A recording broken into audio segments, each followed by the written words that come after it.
السلام علیکم، میں ہوں آپ کا ہومیوپیتھ ڈاکٹر طاہر عزیز ظفر، اپنے چینل ہومیوپیتھی ہیونگ سے۔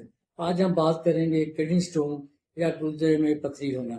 اس کو نیفرولتھیاسس یا یورولتھیاسس بھی کہتے ہیں۔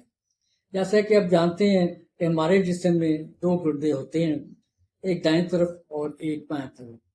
یہ ہمارے ریسپریٹری سسٹم کا ایک اہم حصہ ہیں۔ ان کا کام ہمارے جسم سے بیکار مادوں کو باہر نکالنا ہوتا ہے، ہمارے جسم کے اندر پانی اور بعض کیمیکل کا توازن بھی برقرار رکھتے ہیں، ہمارے جسم سے زہریلے اور فاضل مادے کی زیادتی کو یہ ختم کرتے ہیں اور پیشاب بناتے ہیں۔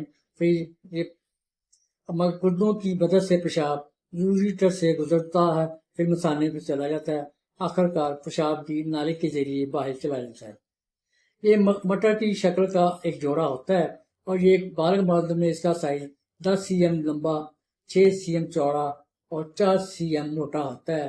اس کا وزن 150 گرام ملی گرام سے لے 150 گرام سے لے کر 170 گرام تک ہوتا ہے۔ یوریٹر 25 cm لمبی ایک ٹیوب ہے، ہمارا مثانہ ایک ٹینک کی طرح کام کرتا ہے، یہاں پیشاب اکٹھا ہوتا ہے۔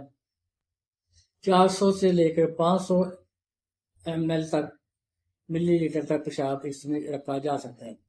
یہ جانتے ہیں گردوں کا کام پیشاب بنانا ان کو اور دوسرے زہریلے مادوں کو فلٹر آؤٹ کرنا ہوتا ہے، لیکن ہمارے کڈنی میں اگر کوئی مسئلہ پیدا ہو جائے یا نقصان دہ رہے مادے ضرورت سے زیادہ کڈنی میں اکٹھے ہو جائیں تو سٹون بننے لگتی ہے۔ ہمارے جسم میں ہماری خوراک کے ذریعے کیلشیم، فاسفیٹ، سوڈیم، آکزالیٹ پہنچتے ہیں، لیکن اگر یہ ضرورت سے زیادہ ہو جائیں تو کڈنی میں کرسٹل کی شکل میں جمع ہونے لگتی ہیں۔ کرسٹل آپس میں جڑتے ہیں اور پھر سٹون بنا دیتے ہیں۔ یہ ہارڈ سٹون کی شکل اختیار کر لیتے ہیں اور ہمارے لیے مسائل کا باعث بنتے ہیں۔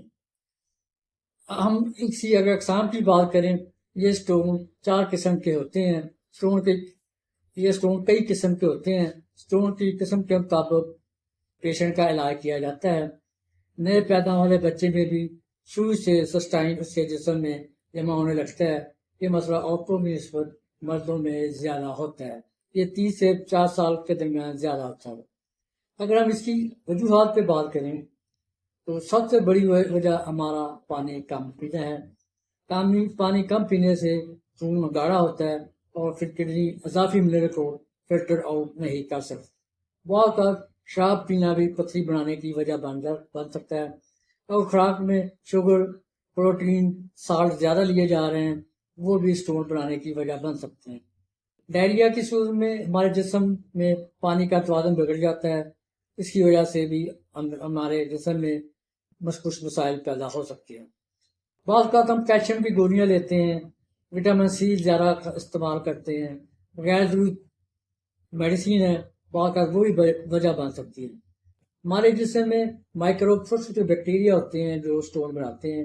بعض اوقات جو ہم اینٹی بایوٹک استعمال کرتے ہیں وہ ہمیں فائدہ بھی دیتی ہیں، بعض اوقات وہ ہمارے فائدہ دینے والے جو جرمز ہیں، بیکٹیریا ہیں، ان کو بھی مار دیتی ہے اور ہمارے لیے نقصان کا باعث بنتی ہیں۔ اس کی اور وجوہات میں ہمارا موٹاپا بھی ہو سکتا ہے، شوگر ہو سکتی ہے، کڈنی لیور کا کوئی بیماری ہو سکتی ہے، کوئی ٹوما، ڈپریشن، کڈنی انفیکشن، اسٹریس یا ہم نمک کا زیادہ استعمال کرنا۔ اوورین سسٹ بھی ایک وجہ آ سکتی ہے۔ بعض اوقات ہم آلودہ پانی استعمال کرتے ہیں، بہت سے علاقوں میں ایسا پانی استعمال کیا جاتا ہے کیمیکل ملا ہوتا ہے اور اس کو فلٹر کے بغیر استعمال کرتے ہیں۔ بعض ایسے لوگ جو زیادہ شوؤں کے قریب رہتے ہیں یا ایکس رے روم میں کام کرنے والے، بعض اوقات نیند کا ایشو بھی اس کی وجہ بنتا ہے۔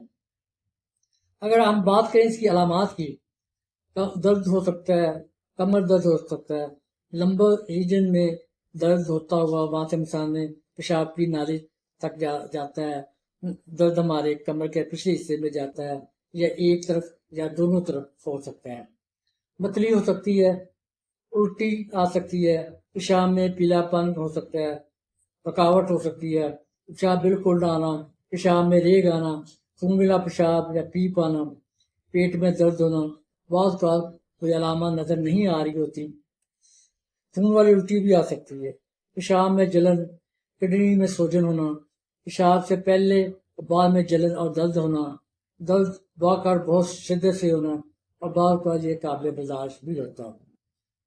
اگر ہم اس کی احتیاطوں کی بات کریں تو ہمیں صاف پانی 4 سے 5 لیٹر دن میں ضرور پینا چاہیے تاکہ کڈنی کو فلٹر کرنے میں آسانی ہو۔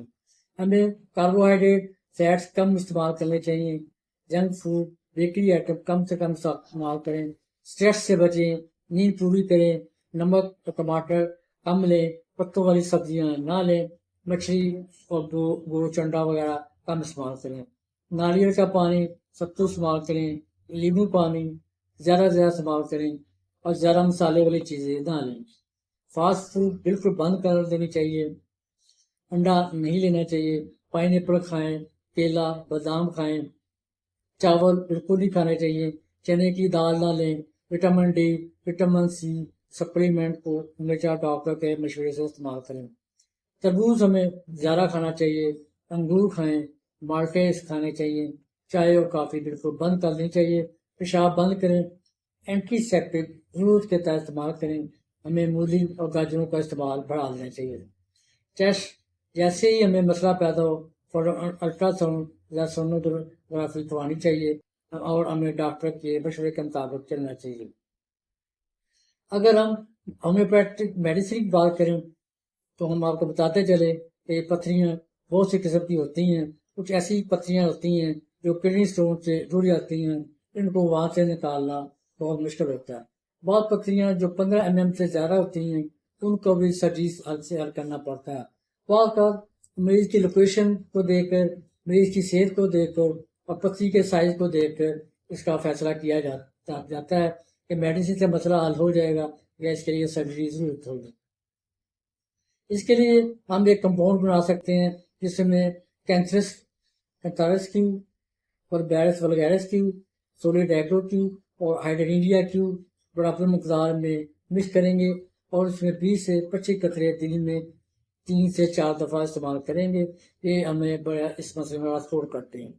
لیکن اگر کڈنی کا مسئلہ ہمارے دائیں طرف ہے تو ہمیں لائکوپوڈیم 200 سالساپرائلا 200 نکس وامیکا 200 استعمال کرتے ہیں اور اس کے ساتھ ساتھ بربیرس کیو کئی 15 سے 20 قطرے دن میں 3 سے 4 دفعہ لیے جاتے ہیں۔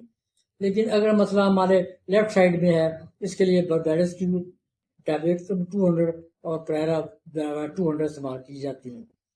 R27 PT کے 15 کڈنی سٹون میں بڑا فائدہ مند دیتی ہیں، لیکن بعض مریض ایسے ہوتے ہیں جن میں بار بار پتھری بن رہی ہوتی ہے، اس کے لیے ہم چائنا 1M ویک میں ایک سے 2 دفعہ ضرور استعمال کرتے ہیں۔ اس کو ہم 4-5 بار استعمال کرتے ہیں، اس کے بعد انشاءاللہ پتھری بننا بند ہو جاتی ہے۔ یاد ہے کہ یہ تمام میڈیسن آپ کے نالج کے لیے بتائی گئی ہیں۔